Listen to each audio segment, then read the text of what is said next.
अब मीडिया ने बोला यार अब यूएस प्रेसिडेंट किडनैप कर लेगा, क्या कर लेगा, किस चीज को बोल रहा है। और मुझे लगता है कि थोड़ा बहुत लगाम देने की जरूरत है डोनाल्ड ट्रंप को खुद पर। दोस्तों को गाली गलौच, दुश्मनों के साथ हाथ मिलाना, फिर दुश्मनों से बोलना कि तुम साइन करो, जब वो साइन कर रहे हैं फिर उनको धमकियां देना। लोगों ने बोला we have had enough of this यार, this erratic behaviour, we have had enough. Decide क्या हुआ है ये बहुत जरूरी है at the backdrop of Donald Trump's threat कि मैं तुम्हारे ऊपर फिर हमला कर दूंगा, तुम हिजबुल्लाह को रोको, अगर तुमने हिजबुल्लाह को नहीं रोका तो मैं तुम्हें ठोक। मतलब बेसर पैर की बात है। इजराइल में कभी वो नहीं आया। Israel has got his own oil, it's got his own gas, बाकी वो मैनेज कर लेता है दाएं बाएं से। इजराइल को इतना वो नहीं है। अमेरिका को भी फर्क पड़ा है इससे बहुत ज्यादा। डोनाल्ड ट्रंप कुछ भी चूरन बेचे।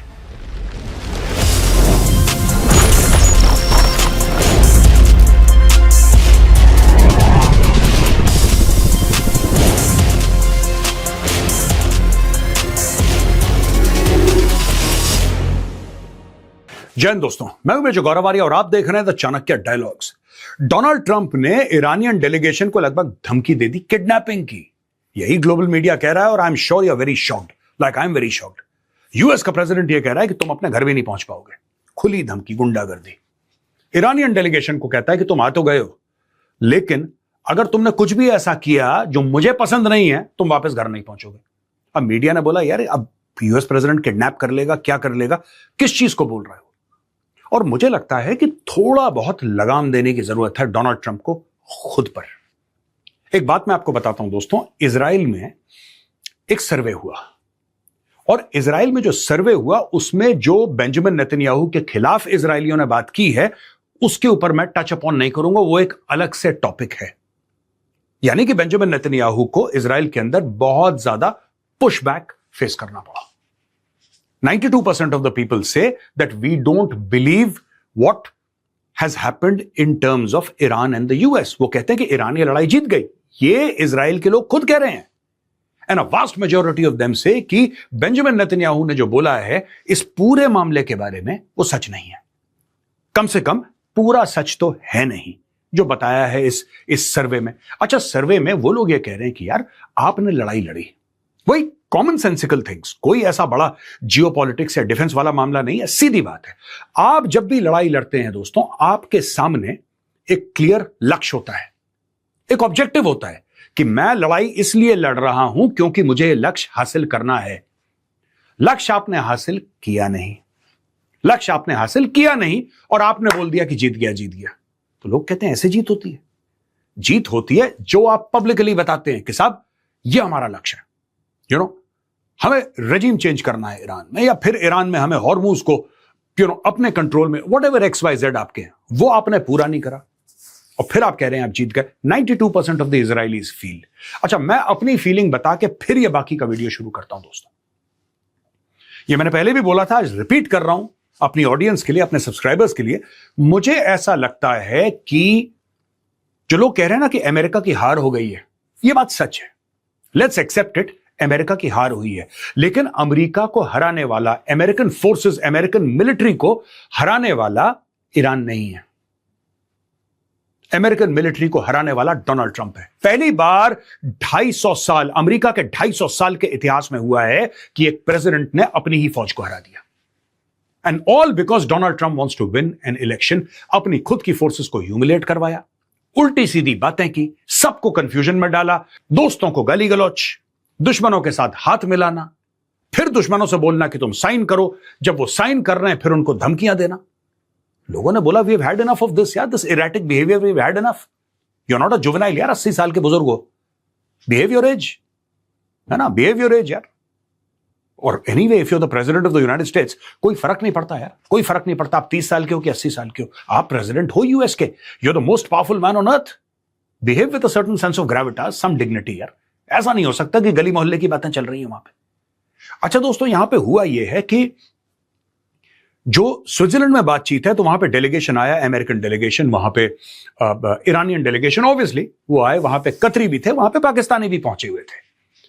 आप देखिए अपने सामने, ये ऐसे खड़े हैं, इनके ऊपर एक कहावत है, बेगानी शादी अब्दुल्ला दीवाना, फालतू में।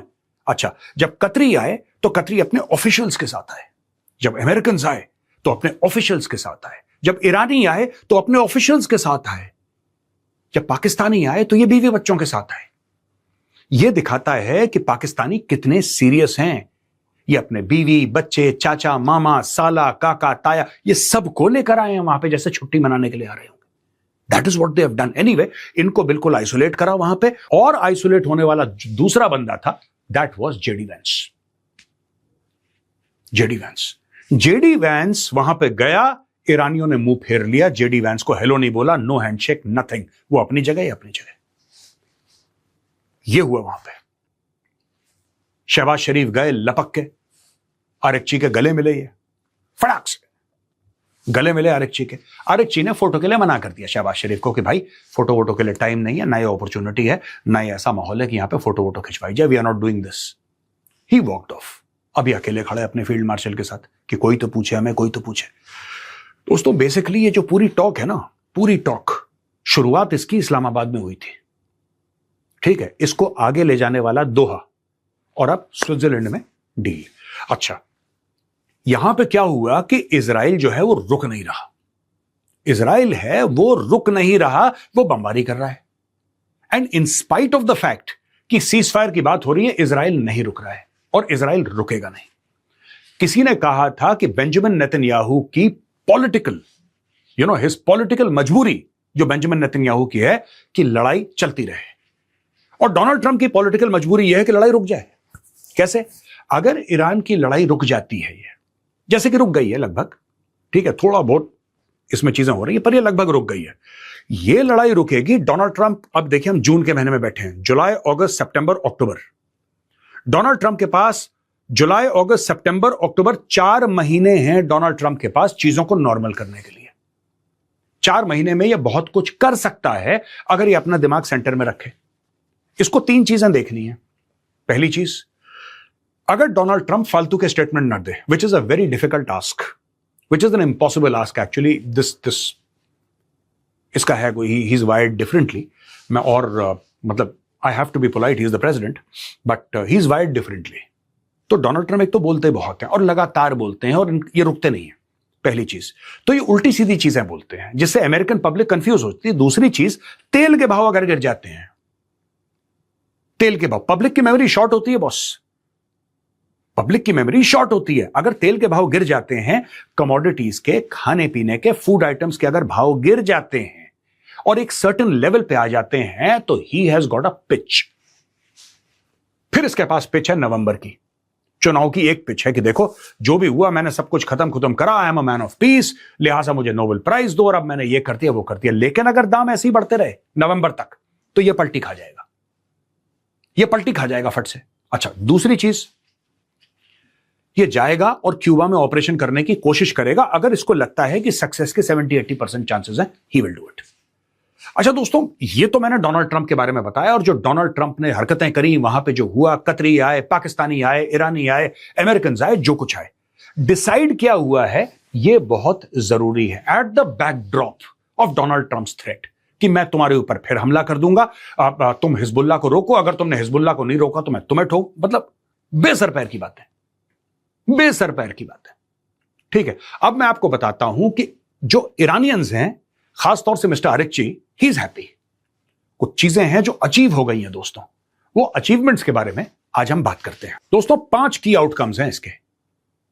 पहला आउटकम यह है कि दोनों पार्टियां मानती हैं कि अगले 60 दिनों में इस पूरे अग्रीमेंट को पक्का कर दिया जाए।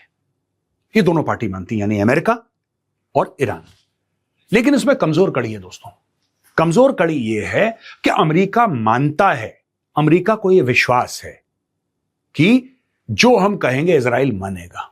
अभी तक इसका प्रूफ हमें नहीं मिला है कि जो वो कहता है इजराइल मानता है। इजराइल बेनिफिट पूरा लेता है अमेरिका से, हथियार पूरे लेता है, पैसे पूरे लेता है, लेकिन जहां इजराइल के फायदे की बात होती है, इजराइल ठेंगा दिखा देता है, मुंह पे ठेंगा। डोनाल्ड ट्रंप चीख रहा है, गालम गलौज कर रहा है नेतन्याहू के साथ। नेतन्याहू कहता है, बॉस देखो यार, मैं इजराइल का प्राइम मिनिस्टर हूं, और अगर इजराइल को खतरा होगा तो फिर मेरी ड्यूटी इजराइल के साथ है, तुम्हारे साथ नहीं है। सीधी बात है। दूसरा, इसमें एक और सपोजिशन है, और वो ये है कि जो ईरान बोलेगा वो हिजबुल्लाह मानेगा। ये भी एक स्टोरी चल रही है बैकग्राउंड में। लोग कह रहे हैं ये फिर भी पॉसिबल है, जो ईरान कहेगा हिजबुल्लाह मानेगा, लेकिन ये पॉसिबल नहीं है। यह बिल्कुल पॉसिबल नहीं है कि जो कुछ अमेरिका बोले वो इजराइल माने। अगर इजराइल मानता है, दोस्तों मैं आपको क्लियरली बोल रहा हूं, वीडियो सेव कर लेना, अगर इजराइल ऐसा कुछ करता है कि चलो ठीक है, हम वापस इजराइल में आ जाते हैं, हम लेबनान में जो 10 किलोमीटर की येलो लाइन वाली स्ट्रिप है उसको भी छोड़ देते हैं, अगर ऐसा केस होता है तब मान के चलना है टेम्पररी है, मान के चलना, क्योंकि इजरायलियों को एक बात पता है, अमेरिकन आते हैं, बड़ी बड़ी बातें करते हैं और वापस चले जाते हैं 7 समुंदर पार। झेलना इनको है हिजबुल्लाह को, झेलना इनको है हमास को, ये अफोर्ड नहीं कर सकते। जो पॉलिटिकल कंपल्शंस नेतन्याहू के हैं वो अलग बात है, दैट्स अ डिफरेंट थिंग। ये अफोर्ड नहीं कर सकते हमास और Hezbollah. Israel can not afford the existence of Hamas and, वो नहीं कर सकते, उनकी मजबूरी है। चाहे फिर अमेरिका बोले, चाहे यूनाइटेड नेशन सिक्योरिटी काउंसिल बोले, कोई भी बोले, इजराइल ने नहीं माननी है बात। ठीक है, तो ये पहला पॉइंट था दोस्तों कि हां 60 दिन के अंदर हम सब कुछ सॉर्ट आउट कर लेंगे। लेबनान डी कन्फ्लिक्शन, ये सेकंड पॉइंट है, यानी कि लेबनान में जो युद्ध है वो खत्म हो जाएगा। अगर ये चाहते कि लेबनान में युद्ध खत्म हो जाए, और जैसा ये कहते हैं कि भाई इजराइल घुस गया लेबनान के अंदर, तो इजराइल को बुला लेते, इजराइल को बुला, क्योंकि देखिए अब मैं जैसा पॉइंट नंबर 1 मैंने बोला ना, ये अज्यूम कर रहे हैं कि जो अमेरिका बोलेगा, ये इनका अजम्पशन है, ये पूरे टॉक्स का एक अजम्पशन है कि जो अमेरिका बोलेगा इजराइल मानेगा और जो ईरान बोलेगा वो हिजबुल्लाह मानेगा। दूसरा अजम्पशन फिर सही है, पहला अजम्पशन में गड़बड़ है। और इजराइल अंडर द रेडार हजारों ऐसे काम करता है, चुपचाप अपनी मिलिट्री पीछे भेजी कि बोला बेटा तुम पीछे आ जाओ, कोई बात नहीं है, और वहां पे मोसाद को लगा दिया। इजराइल आज से नहीं कर रहा, जब से इजराइल, मॉडर्न इजराइल स्थापित हुआ है तब से इजराइल कर रहा है, क्योंकि उसको ऐसा लगता है कि उसके सर्वाइवल इज एट स्टेक, उसको करना है, उसकी मजबूरी है। तो सेकंड पॉइंट दोस्तों यही है कि लेबनान में जो मिलिट्री ऑपरेशंस हैं वो खत्म हो जाएंगे। अब पता नहीं खत्म होते हैं, परमानेंटली खत्म होते हैं, क्या बात है, आई डोंट नो। लेकिन जो दोबारा ईरान ने स्ट्रेट ऑफ हॉर्मुज ब्लॉक किया है वो इसीलिए किया है क्योंकि इजराइल ने फिर से स्ट्राइक कर दिया, लेबनान के अंदर भीषण भयानक स्ट्राइक्स कर दी Israel. Direct communication line for the strait of Hormuz. कहने की बात यह है कि अब मैं आपको आसान शब्दों में समझाने की कोशिश करता हूं कि अमेरिका और ईरान के बीच में एक हॉटलाइन, अमेरिका और ईरान के बीच में एक हॉटलाइन, यानी कि स्ट्रेट ऑफ हॉर्मुज को लेके ये दोनों आपस में बात करेंगे। कोई कंफ्यूजन ना हो यार, कोई कंफ्यूजन ना हो। और अगले 60 दिन तक ये चलेगा मामला, और 60 दिन के अंदर एक चीज एस्टैब्लिश करी जाएगी कि हॉर्मुज को मैनेज कैसे करेंगे। How will the strait of Hormuz be managed? तो ये इनके बीच में कम्युनिकेशन लाइन, एक किस्म की हॉटलाइन कह लीजिए। हॉटलाइन वर्ड मैं लूजली बता रहा हूं, ऐसा कुछ अग्रीमेंट में नहीं लिखा है कि साहब हॉटलाइन वर्ड नहीं यूज करा है, लेकिन मैं कह रहा हूं जैसे कि एक ने उठाया, दूसरे ने फोन उठाया, अच्छा ये हो गया, आपस में बातचीत करके सॉल्व कर लो कि स्ट्रेट ऑफ हॉर्मुज में क्या रहेगा। दोस्तों ये जो पॉइंट आया है, पॉइंट नंबर 3, ये this itself is a big loss for the United states of America.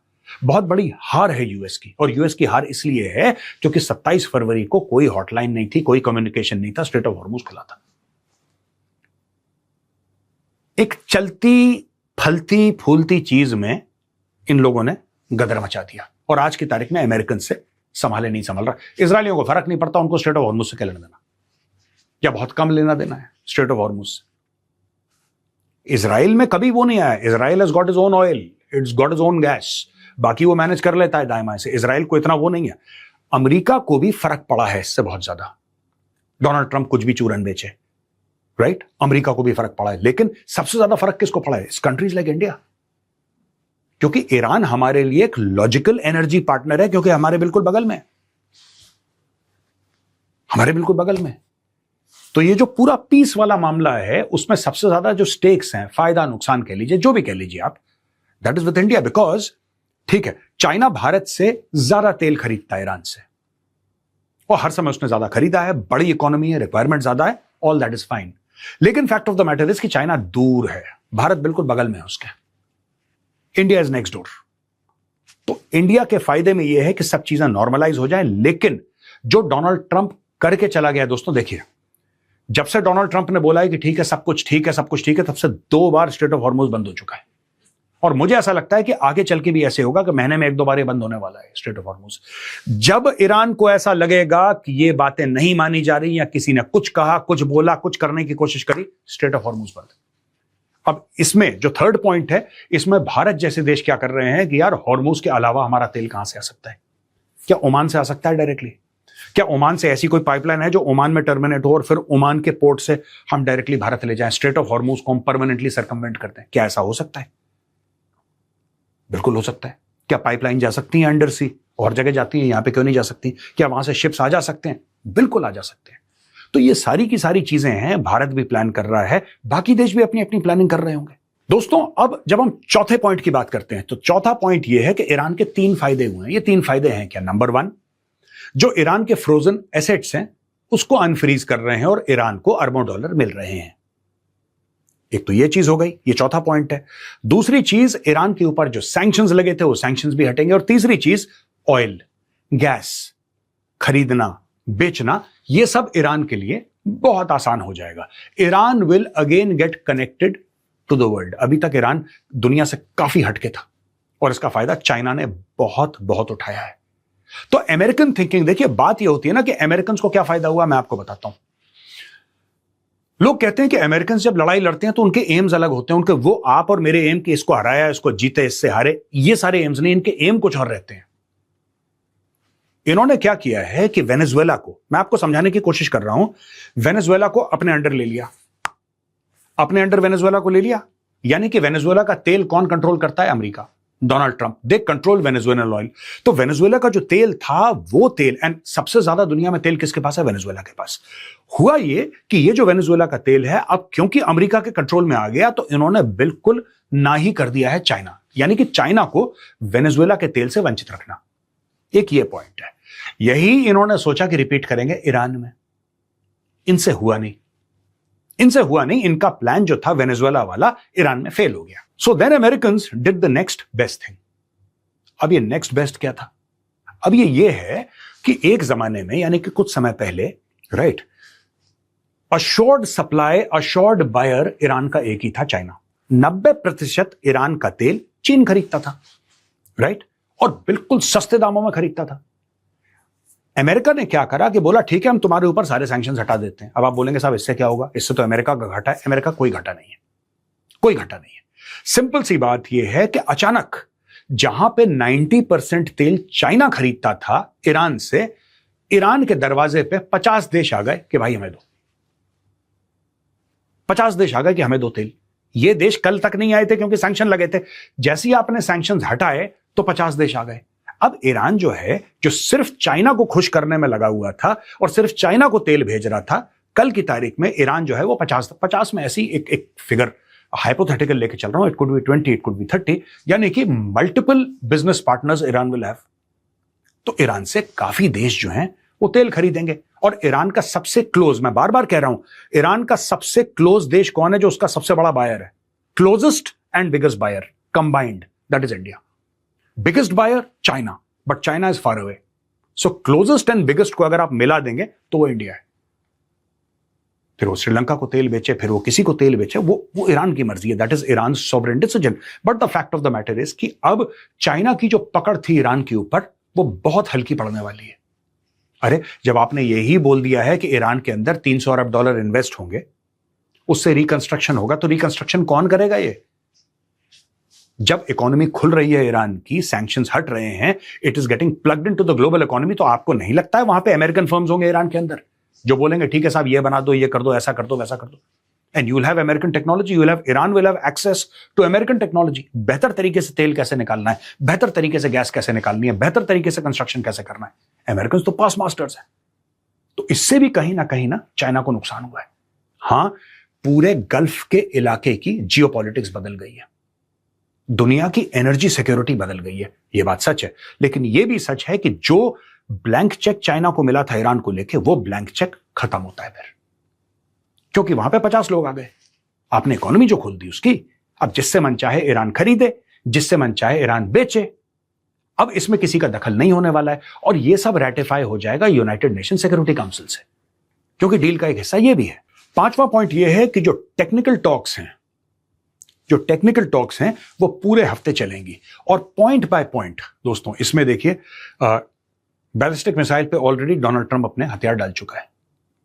अचानक डोनाल्ड ट्रंप न्यूक्लियर मटेरियल के बारे में, जिसको न्यूक्लियर डस्ट कहता है, उसके बारे में भी बात नहीं कर रहा। वो बात ही नहीं कर रहा। उसने एक हफ्ते से उसके बारे में बात करना बंद कर दिया। जैसे एक जमाना यह था कि डोनाल्ड ट्रंप और ईरान का nuclear material highly enriched 450 kilo, वही डोनाल्ड ट्रंप को सवेरे रात सपने में जागते हुए वही दिखाई देता था। अब डोनाल्ड ट्रंप को दिखाई देना बंद हो गया। अब डोनाल्ड ट्रंप के लिए सिर्फ एक ही जीत है इसमें कि स्ट्रेट ऑफ हॉर्मुज खुला है। किन कंडीशंस में खुला है? 60 दिन तो खुला है, उसके बाद क्या ईरान कुछ पैसे लेगा उसके? क्या ईरान कोई टोल चार्ज करेगा या कोई कन्वीनियंस फी चार्ज करेगा? उतना लंबा नहीं सोचता डोनाल्ड ट्रंप। वो डोनाल्ड ट्रंप शाम का नहीं सोचता। आप तो फिर बात कर रहे हैं 2 महीने की। तो ये टेक्निकल टॉक्स होने वाली हैं और एक एक टॉपिक के ऊपर बात होंगी। और मेरा ऐसा मानना है दोस्तों कि सबसे इंपॉर्टेंट जो इसमें बात होगी वो होगी किस तरीके से स्ट्रेट ऑफ हॉर्मुज को मैनेज करा जाए, क्योंकि सबसे बड़ा हेडेक न्यूक्लियर से बड़ा, बैलिस्टिक मिसाइल से बड़ा, सबसे बड़ा अगर कोई हेडेक है that is the strait of Hormuz. तो दोस्तों 5 पॉइंटों पे बातें हुई हैं और वहां पे डोनाल्ड ट्रंप कह रहे हैं कि मैं तुम्हें उठा लूंगा और तुम घर तक नहीं पहुंच पाओगे। ये सब हो रहा है। वहां पे इजराइल भी लगातार दर लगातार हमले कर रहा है लेबनान के ऊपर, लगातार हमले कर रहा है। वहां पे हिजबुल्लाह भी लड़ाई कर रहा है इसके साथ।